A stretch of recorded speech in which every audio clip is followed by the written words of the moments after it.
আমার একটা ছোট ভাই ছিল। সে ক্লাস ষষ্ঠ শ্রেণীতে পড়ে।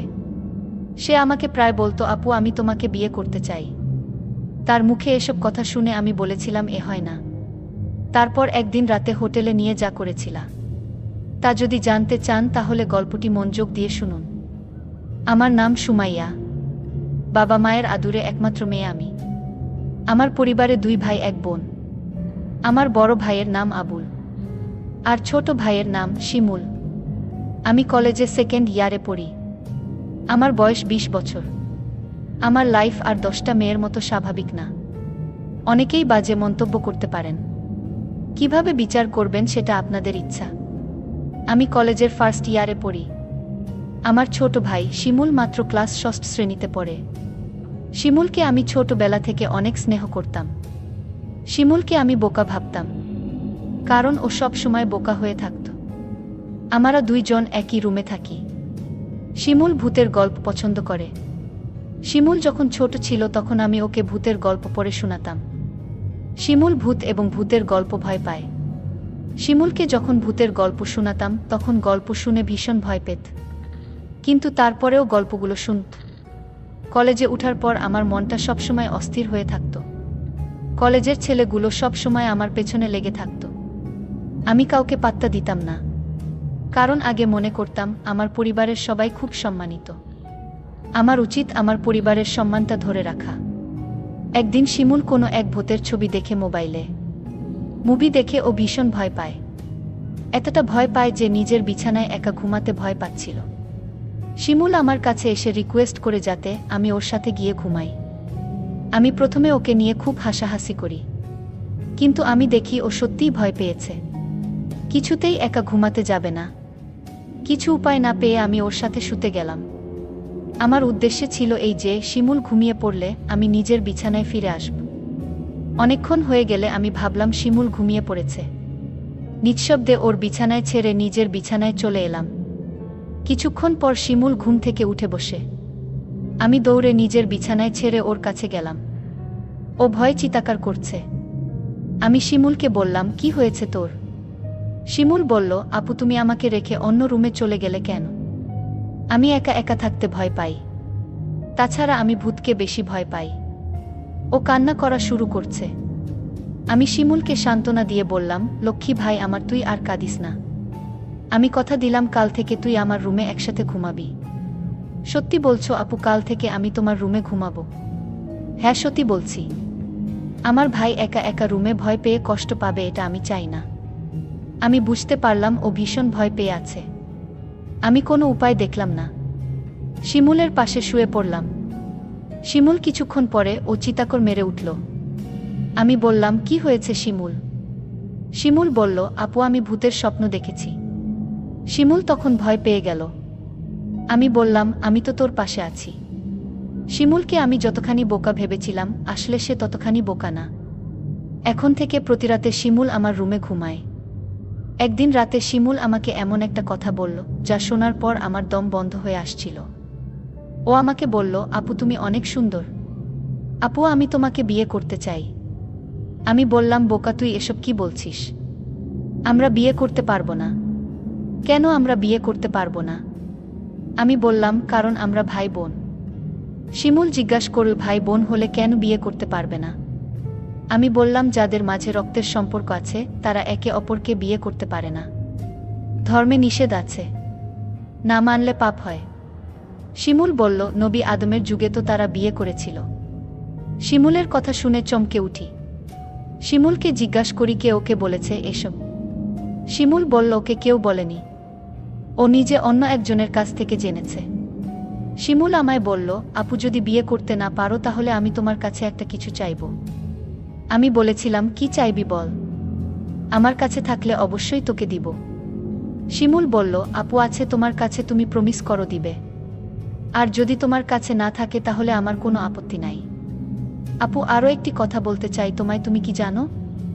আবুল ভাই প্রতিদিন রাতে মায়ের ঘরে যায় এবং কি করে তা কি তুমি জানো? আমি শিমুলের প্রতিটা কথা শুনে আমার বিরক্তবোধ লাগছে। আমি শিমুলকে বললাম, আবুল প্রতিদিন রাতে মায়ের ঘরে গিয়ে কি করে বলতো? তখন ও যা বলল, আপু বাবা মায়ের সাথে যা করে দাদাও তা করে। আমি বললাম, তুই কিভাবে দেখলি? আমি আপুকে বললাম, তোমার বিশ্বাস হচ্ছে না। আমি ওর কথা বিশ্বাস করতে পারছি না, কারণ ও ছোট, আমার সাথে কখনো মিথ্যা বলেনি, কিন্তু নিজের চোখে না দেখলে বিশ্বাস করা যাচ্ছে না। আজ বাবা বাড়ি নেই। শিমুলকে বললাম, আজ বাবা বাড়ি নেই, আজও আবুল দাদা মায়ের ঘরে গিয়েছে কিনা। শিমুল বলল, ও আবুল দাদাকে মার ঘরে ঢুকতে দেখেছে। আমি সিদ্ধান্ত নিলাম আবুল মায়ের ঘরে গিয়ে কি করে তার রহস্য জানতে হবে। আবুলকে নিয়ে মায়ের ঘরের সামনে গেলাম। মায়ের ঘরের দরজা ভেতর থেকে লক করা। আমি কি জানালার দিয়ে চোখ রাখলাম। এ দৃশ্য দেখার পর শিমুলের কথা শতভাগ বিশ্বাস করলাম। শিমুল আমাকে বলল, মা আর দাদা এই ঘরে কি করে? আপু আপু তখন রাগান্বিত হয়ে বলল, কি করে সেটা আমার মুখ দিয়ে বলতে হবে নাকি? তুই দেখিসনি? তুই কি অন্ধ নাকি? আমি আপুকে বললাম, আপু তুমি আমার সাথে রাগ করছো কেন? আমি আবার কি করলাম আপু? কাল বাবা আসলে আমি বাবাকে বলে দিব মা আর দাদার কথা। বাবা জানলে বাবার মনে অনেক কষ্ট হবে। আমাদের সুন্দর পরিবারটা নষ্ট হয়ে যাবে। আমাকে এই পরিবার বাঁচাতে হবে। আমি শিমুলকে ঘরে নিয়ে আসলাম। শিমুলকে বললাম, আমাদের পরিবার একটা সম্মানিত পরিবার। আমাদের ঘরের কথা বাহিরের মানুষ জানলে আমাদের সম্মান নষ্ট হয়ে যাবে। ঠিক আছে আপু, আমি বাবাকে কিছু বলবো না। শুধু তুমি যদি আমার একটা কথা রাখো, আমি আমার পরিবারকে বাঁচাতে। আমি শিমুলকে বললাম, তুই বল তোর মনের কথা, আমি রাখব। শিমুল তখন আমায় জিজ্ঞাসা করল, সবাই পারলে আমরা কেন পারবো না? কি করতে হবে সেটা বলবি তো? আমি বললাম, আপু তোমার কাছে একটা রাত ধার চাই। তুমি কি দিবে? আপু বলল, রাতে আবার কি করবি? যা বলবি ঘুরিয়ে না বলে সোজা বলে ফেল। আমার ছোট ভাই তখন বলল, আপু দাদা আর মা যা করে আমরা তাই করব। শিমুল, তোর কি মাথা ঠিক আছে? তুই কি বলছিস একবার ভেবে দেখেছিস? আমি আপুকে বললাম, তুমি আমার কথা রাখবে কি সেটা বলো। আমি বললাম, নিয়ম নেই। শিমুল জানতে চাইল, নিয়ম কারা বানায়? আমি বললাম, বড়রা। শিমুল বলল, বাবা সবার বড়। শিমুল বাবাকে বলে নিয়ম বানাবে। শিমুলকে বাবার কাছে যাওয়া থেকে আটকাতে হবে। কিন্তু শিমুলকে কোনোভাবে বোঝানো যাচ্ছে না। আমি ভাবলাম, শিমুল খুব বড় নয়, সবে ক্লাস 6 শ্রেণীতে পড়ে। তাছাড়া ও বোকা, মানসম্মান বিষয়ে তার কোনো জ্ঞান নেই। আমি বললাম, আমি যদি শিমুলের কথা রাখি, তাহলে ওকে চুপ রাখা যাবে, মা আর দাদার ঘটনা বলা যাবে না। আমি বললাম, শিমুল তোর কথায় আমি রাজি, তবে একটা শর্ত আছে। শিমুল বলল, কি শর্ত আপু? আগামী মাসে বাবা মা আমাদের পরিবারের সবাই ঘুরতে যাব চট্টগ্রাম। আর যেদিন আমরা চট্টগ্রাম যাব সেদিন তোর ইচ্ছা পূরণ করব। আমি বললাম, ঠিক আছে। আমি সেই অপেক্ষায় রইলাম। 1 মাস পর বাবা আর মা আমাদের সবাইকে ডেকে বললেন তারা চট্টগ্রাম যাবেন ঘুরতে। তাই আমাদের সবাইকে জানিয়ে দিলেন। আমি বাবার কথা শুনে আমার অনেক ভালো লাগছে। এতদিন পর আমার মনের ইচ্ছা পূরণ হবে। আজকের মতো আমি খুশি কোনোদিন হয়নি। আমরা চট্টগ্রামের উদ্দেশ্য করে রওনা দিলাম। তারপর চট্টগ্রামের এক হোটেলে গিয়ে আমাদের পরিবারের সবাইকে নিয়ে উঠলাম। শুধু 2টো রুম ভাড়া নিতে পারলেন। বাবা আর মা নিজেদের জন্য একটা রুম নিলেন, আর আমাদের 3 ভাই বোনদের জন্য অন্য রুমটা দিলেন। আমরা সারাদিন চট্টগ্রামের দর্শনীয় স্থান ঘুরলাম। সন্ধ্যায় ক্লান্ত হয়ে হোটেলে ফিরলাম। ফ্রেশ হয়ে খাওয়া দাওয়া সেরে যে যার রুমে চলে গেলাম ঘুমানোর জন্য। রুমে 2টো ডাবল বেড ছিল। একটাতে আমি শুলাম আর অন্যটাতে শিমুল আর আবুল দাদা। আমরা সবাই ক্লান্ত ছিলাম, তাই বিছানায় শুতেই চোখে ঘুম চলে এলো। আবুল দাদা ঘুমিয়ে গেছে, আমারও ঘুম ধরেছে। এমন সময় শিমুল আমার কাছে চলে এল। আমি কোথায় শোবো? আমার তো আবার ভূতেরে ভয় লাগে। আমি বললাম, তাহলে আমার পাশে এসে ঘুমাতে। বাইরে বৃষ্টি হচ্ছিল, পরিবেশটা ঠান্ডা ঠান্ডা ছিল। আমি আর শিমুল এক বেডে শুয়ে পড়লাম। রাত যখন গভীর হলো, আমি আপুকে কানে কানে বললাম, আপু আমার কথাটা মনে আছে তো?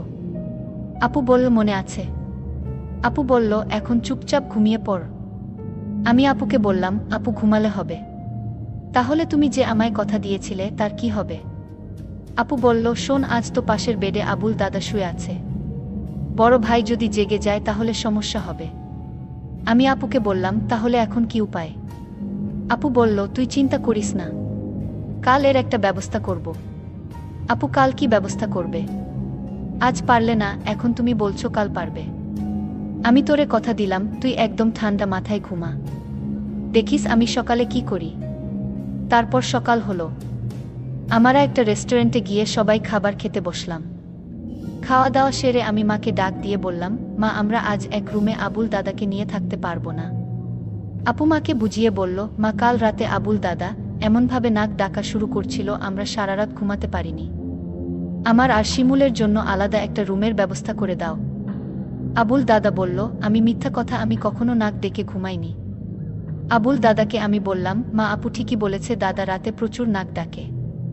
আমিও সারা রাত ঘুমাতে পারিনি। আমার খুব ভয় করে, তার চেয়ে বরং আমাদের অন্য একটা রুমের ব্যবস্থা করে দাও। বাবা বলল, ঠিক আছে, তারা যখন এত করে বলছে তাহলে তাদের জন্য আলাদা একটা রুমের ব্যবস্থা করে দিলেই ভালো হয়। আমি বাবার কাছে গিয়ে বললাম, অনেক অনেক ধন্যবাদ বাবা। বাবা তখন আমার আর আপুর জন্য আলাদা একটা রুম ভাড়া নিল। আমরা সবাই রাতের খাবার খেয়ে প্রত্যেকের রুমে গিয়ে শুয়ে পড়লাম। আমি আর আপু আলাদা একটা রুমে গিয়ে শুয়ে পড়লাম।